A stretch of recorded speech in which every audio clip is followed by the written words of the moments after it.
Good morning, students. Today we are going to start lecture number 14, which is divided into some parts, 14A, B, C, and so on.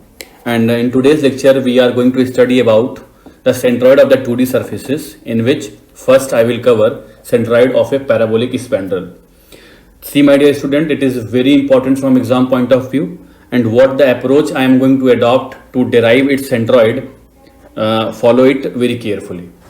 Question पढ़ते हैं पहले. Centroid of an area bounded between the x axis line x is equal to a and curve y is equal to kx power n as shown in the figure. तो आपको जो figure में दिखाया गया है इसमें तीन इंपॉर्टेंट पॉइंट अंडरलाइन करेंगे. सबसे पहले जिसने पूछा है किसके किसके बीच के लिए, एक्स एक्सिस एक लाइन की इक्वेशन दिया हुआ x is equal to a, very good, and y is equal to kx power n. तो इन तीनों से बाउंडेड जो भी एरिया है उसको मैंने येलो कलर से शेड कर दिया है. This yellow colour, the centroid of this yellow colour area we need to determine. ठीक है, तो देखिए सॉल्व करने के लिए सबसे पहले क्या करते हैं, we need to take an elementary strip in the given centroid. हमें क्या करना होता है कि जो भी फिगर आपको दिया है उस फिगर में आपको एक एलिमेंट्री स्ट्रिप एज्यूम करनी है. But important point is here, ये आपको डिटरमाइन करना होगा कि स्ट्रिप का साइज और शेप कैसा होना चाहिए, and whether it is going to be parallel to Y axis और X axis, it also matters, क्योंकि यही बातें आपकी लिमिट ऑफ इंटीग्रेशन को डिफाइन करती हैं. तो मैं शुरू करता हूं क्वेश्चन को, आप ध्यान से देखेंगे. First let me write y is equal to k x power n. इसको मैं यहाँ कहीं लिख देता हूँ कॉर्नर पे, y is equal to k x power N. तो मैं सबसे पहले क्या करूंगा स्टूडेंट्स, k की वैल्यू फाइंड आउट करूंगा. कैसे फाइंड आउट करूंगा आप देखिए, if I right the coordinate point of this one, ये ब्लू कलर डॉट से देखते हैं. अगर मैं इसको लिखना चाहूँ तो this is a comma 0, this one is 0 comma 0, and this will be x is equal to a and y is equal to b. Very good. तो मैं यूज कर रहा हूँ x is equal to a और y is equal to b to find out the value of k. तो therefore what I will get, b is equal to k a power n, और you can write k is equal to b by a power n. k की वैल्यू मिल गई तो यहाँ से बहुत आसानी से मुझे y मिल जाएगा. तो what I will get the value of y, let me write y is equal to b upon a to the power n multiplied by x power n. ये मुझे पहला एक रिजल्ट मिला जिसमें मैंने कांस्टेंट को रिमूव कर लिया है. तो अगर कोई भी ऐसा प्रॉब्लम आता है तो first by finding the coordinate points of x and y you need to eliminate the constant. तो वो मैंने यहाँ से हटा लिया है. अब अगर आप देखिए कि centroid of area find out करने के लिए we use the concept of what, X integration of X D A divide by summation of A, या integration of Y D A divide by summation of A. तो कुछ भी करने के लिए आपको एरिया पहले कैलकुलेट करना पड़ेगा. तो now I need to find out the area of this given curve, area below this given curve basically. तो ये कर्व कोई स्टैंडर्ड शेप कर्व तो नहीं दिया हुआ है. दैट मीन्स मुझे इक्वेशन पता है कि कोई ज्योमेट्री होती है रेक्टेंगल ट्रायंगल, तो मैं इसका एरिया सीधे यूज कर लेता. बट मुझे सबसे पहले यहाँ एरिया फाइंड आउट करना पड़ेगा. तो फाइंड आउट करने के लिए what I am going to see, just I am assuming a rectangular strip which is parallel to the y axis. क्यों ऐसा करूंगा ये भी क्लियर होगा. But first let me take a rectangular strip. Yes, this I am taken, this is parallel to the y axis. अगर आप इस strip को बहुत ध्यान से देखें तो मैं थोड़ा सा आपको जूम करके दिखा रहा हूं. यहाँ पर देखिए थोड़ा सा पोर्शन जो डॉटेड लाइन से दिखाया गया है, ये रेक्टेंगल के बजाय रेक्टेंगल के ऊपर छोटा सा ट्रायंगल भी बन रहा है. बट अगर ये पॉइंट बहुत क्लोज हो जाते हैं, यानी कि स्ट्रिप जो हम पॉइंट एज्यूम कर रहे हैं, जो रेक्टेंगल बना रहे हैं दो पॉइंट्स को मिला करके, अगर ये पॉइंट बहुत क्लोज होते हैं तो ये ट्रायंगल बहुत छोटा होगा जिसको हम एलिमिनेट कर सकते हैं. दैट मीन्स रेक्टेंगल की दोनों पैरेलल साइड्स ऑलमोस्ट क्या हो जाएंगी, सेम हो जाएंगी. तो वापस अगर आप छोटा करके देखिए इसी फिगर को, जितना आप छोटा करते चले जाएंगे यू विल फाइंड दैट कि ये ट्रायंगल उतना ही छोटा होता चला जाएगा. तो इसलिए मैंने इसको रेक्टेंगल एज्यूम किया है. और ये जो आपको यहाँ थोड़ा सा साइड में दिखाता हूँ, इस इफेक्ट को हम नेग्लेक्ट कर रहे हैं. ये हमारी स्ट्रिप है, बट इस स्ट्रिप के ऊपर एक छोटा सा एरिया ऐसा मिल रहा है. तो दिस मच एरिया जो आपको ये डॉटेड कर्व का एरिया है, दिस एरिया, इसको हम नेग्लेक्ट कर रहे हैं, राइट, और considering it is a strip, right. अब मुझे क्या करना है, अगर हमने स्ट्रिप एज्यूम कर लिया बच्चों, तो इसके कोऑर्डिनेट पॉइंट्स लिखते हैं. Let's say some P point is here it is given by x comma y. X comma y लिखने का क्या मतलब हो गया बच्चों? एक्स कॉमा वाई का मतलब हो गया कि distance of this strip from y axis is here, let's see, this is x, ये मैंने स्ट्रिप एज्यूम किया। Let us assume the thickness of the strip is dx, इसको मैं dx लिख लेता हूं, and the vertical height of the strip, vertical height of the strip is, see here, it is y। Vertical height क्या हो गई बच्चों? y हो गई। तो यहां से मैं अगर इसका एरिया लिखना चाहूं, let me write area of an elementary strip, देखिए कितना हो जाएगा, dA, this can be written as what, y times dx, because ये वैल्यू क्या है, this is dx and this height we have assumed, ये वैल्यू हमने y लिया हुआ है, ये टोटल स्ट्रिप थी। तो ये रेक्टेंगल है, रेक्टेंगल के लिए स्ट्रिप का एरिया क्या हो गया बच्चों, y टाइम्स dx हो गया।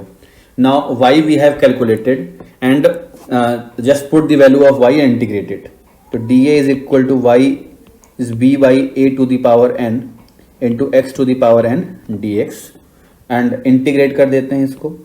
देखो x कहाँ से कहाँ वेरी कर रहा है, if we see in the figure, तो x क्या है, देखिए 0 0 ये है और a 0 ये है, तो x is varying from 0 to a। तो इसको मैं लिख देता हूँ 0 से a वेरी कर रहा है, x is equal to 0 to x is equal to a। Integration of dA is a, total area, constant को बाहर निकाल लेते हैं, b upon a to the power n, x is equal to 0 to x is equal to a, x to the power n dx। Very good. तो अगर मैं इसको integrate करूंगा देन आई विल गेट, मैं इसको दो पार्ट में पहले डिवाइड कर लेता हूं, हाउ आई विल सॉल्व, ये यहाँ पर ऐसे, तो वेरी गुड।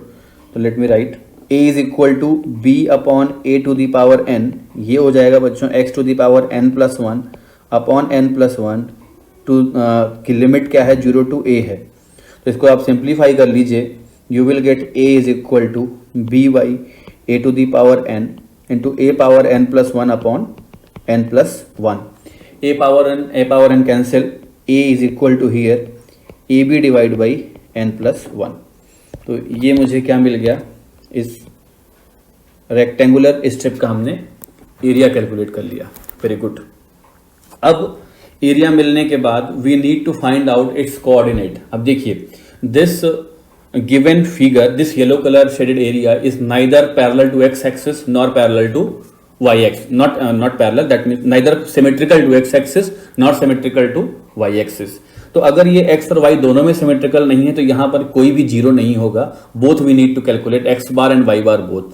तो first I am approaching for x bar. What is x bar? x bar is the centroidal distance of this yellow colour shaded area from y axis. Similarly y bar is the distance of this centroidal yellow colour area from x axis. तो x bar के लिए बच्चों क्या लगाएंगे आप formula, आपने बहुत पढ़ रखा है इसको, x बार इंटू एरिया या ए एक्स बार आप लिखते हैं, समेशन ऑफ ए और integral of A is equal to integration of X times D A. ठीक है, A x bar is equal to X times D A. More precisely A को पहले लिखते हैं, जैसे लिखते हैं हम लोग अपने तरीके से, A x bar is equal to this one. A हमें मिल चुका है, देखिए ए हमारे पास आ चुका है, यस। तो क्या कैलकुलेट करना है स्टूडेंट यहाँ पर, मुझे पता करना है एक्स टाइम्स डी ए की वैल्यू क्या हो जाएगी। तो this I am calculating here, a x bar is equal to integration of x into the value of d a. D a is equal to, अभी हमने लिखा था the value of d a is equal to what, ये देखिए this was y d x, ये लिखा हुआ है, d a is equal to y d x, y d x, right. तो यहाँ से लिख सकता हूँ A x bar is equal to integration of x into value of Y, Y is B upon A power N into x power N D X. तो अगर मैं constant को बाहर लिख लूँ तो ये हो गया x power n plus 1 d x from 0 to a is equal to a x bar, right. अब इसको इंटीग्रेट कर लेते हैं, मैं यहाँ इंटीग्रेट कर रहा हूँ, let me write a x bar is equal to b upon A power n जो हमने निकाला है into integration of 0 to a x power n plus 1 d x अगर आप इंटीग्रेट करेंगे you will get x to the power n plus two divide by n plus two to the power 0 to a। Very good. यहाँ से क्या मिल गया, b by a to the power n, a to the power n plus two divide by n plus two is equal to x bar and divide by a। और a की value क्या है, ab upon n plus one. तो अगर ab upon n plus one से यहाँ divide करूंगा तो ये हो जाएगा n plus one by a b. ये हमारी किसकी वैल्यू आ गई, a की वैल्यू आ गई। तो इसे सिंप्लीफाई कर लें बच्चों। अगर हम सिंप्लीफाई करते हैं तो I will get x bar is equal to, देखिए a पावर n से a पावर n कैंसिल हो जाएगा। What I will get here, it will be a square, और इस a स्क्वायर से एक a कैंसिल हो जाएगा। तो आपको न्यूमरेटर में क्या मिल रहा है, a b, और b से b कैंसिल हो गया। तो I am getting a times n plus one upon n plus two. देखो मुझे x बार की वैल्यू आ गई। This is the centroidal value of x bar, a times n plus one upon n plus two. Very good.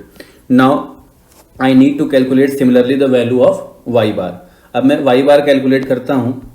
कैसे calculate करते हैं, यहीं पर लिखते हैं। Late me write here. ये इस इक्वेशन को हमने यूज किया x बार कैलकुलेट करने के लिए। अब अगर देखो बच्चों y बार लिखोगे तो y बार के लिए what equation you will use, पहले इस पर फोकस करो। a times y bar is equal to integration of y dA। हमें यही यूज करना है, ठीक है। बट इसमें y पर फोकस करना है, इस y का इंपॉर्टेंस है। ये y क्या चीज़ है, इस पर ध्यान दीजिए। देखिए जब हमने बेसिक कॉन्सेप्ट को डिराइव किया था तो वहां पर हमने जो बहुत एलिमेंट लिए थे, DW, एक बॉडी था compose of number of particles, जिसमें कई सारे एलिमेंट लिए गए थे DW के, जिनके वेट DW थे। तो वो DW कहाँ एक्ट कर रहा था, वो उसके सेंट्रॉइड पर एक्ट कर रहा था। अब मतलब टोटल बॉडी का वेट तो W उसके सेंट्रॉइड पर लग रहा था, लेकिन हर छोटे छोटे मॉलिक्यूल्स का वेट भी तो लग रहा था जो कि उन्हीं के सेंट्रॉइड पे था। इसका मीनिंग अगर मैं y की बात करता हूं तो मुझे क्या करना होगा, इस रेक्टेंगुलर स्ट्रिप का, ध्यान से समझना, इस रेक्टेंगुलर स्ट्रिप का मुझे सेंट्रॉइड देखना होगा y डायरेक्शन में। दैट मीन्स y किसमें कौन सी वैल्यू हो जाएगी, y इसमें वो वैल्यू हमें लेनी है जो कि इस रेक्टेंगल का सेंट्रॉइड है इन y डायरेक्शन। अभी देखो x में क्या था, स्ट्रिप की थिकनेस बहुत नेग्लेक्ट थी, बहुत नेग्लिजिबल थी। तो हम चाहे यहां पर x यूज करते और चाहे x plus dx by two use करते, क्योंकि तो टोटल थिकनेस dx है, और dx बाई टू क्योंकि हमें इस सेंटर तक पहुंचना था। रेक्टेंगल का सेंट्रॉइड जो है ये था, ये देखिए ये रेक्टेंगल का सेंट्रॉइड था, और हमने ऐसे एज्यूम किया था यहां से।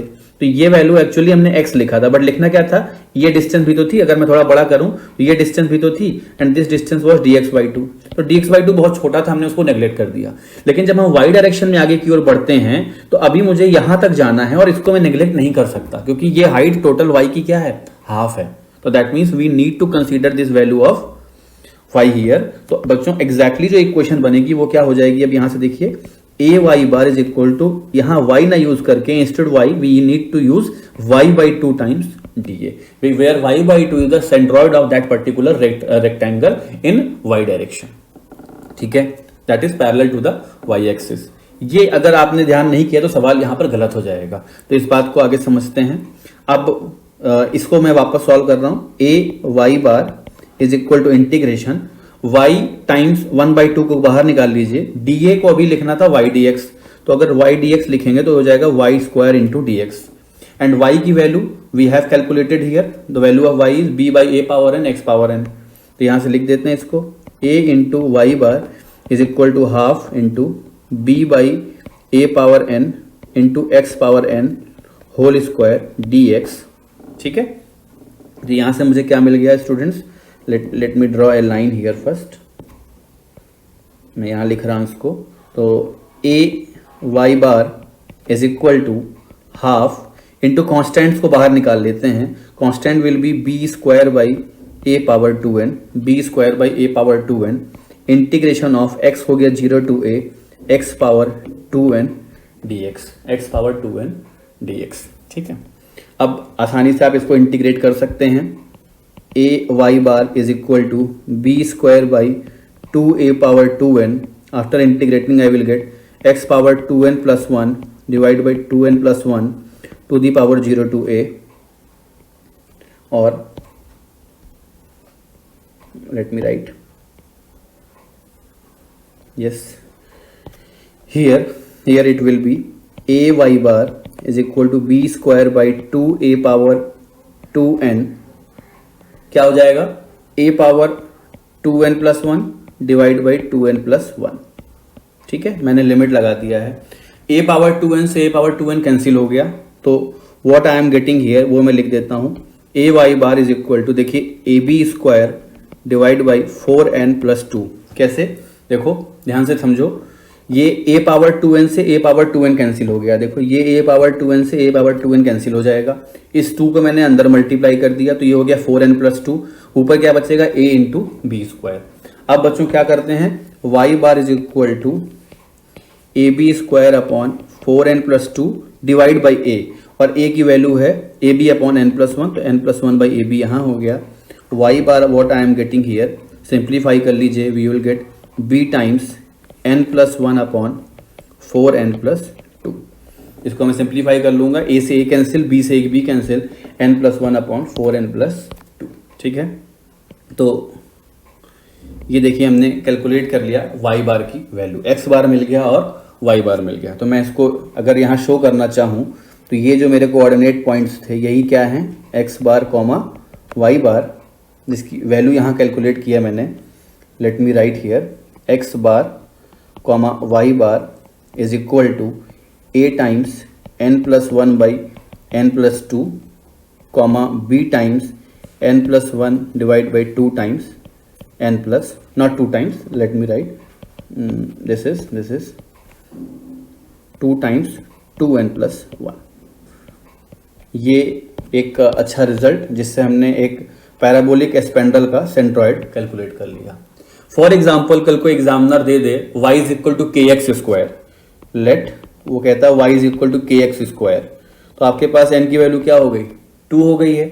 तो putting the value of n is equal to 2, what I will get, x bar comma y bar is equal to, अगर आप यहाँ 2 रखेंगे तो ये हो जाएगा 2 प्लस 1 3, 2 प्लस 2 4, तो that means 3a by 4 comma यहाँ पर रख के देखिए तो ये हो जाएगा 2 प्लस 1 3, 4 प्लस 1 5 इंटू 10, तो दैट मीन्स 3b बाई 10।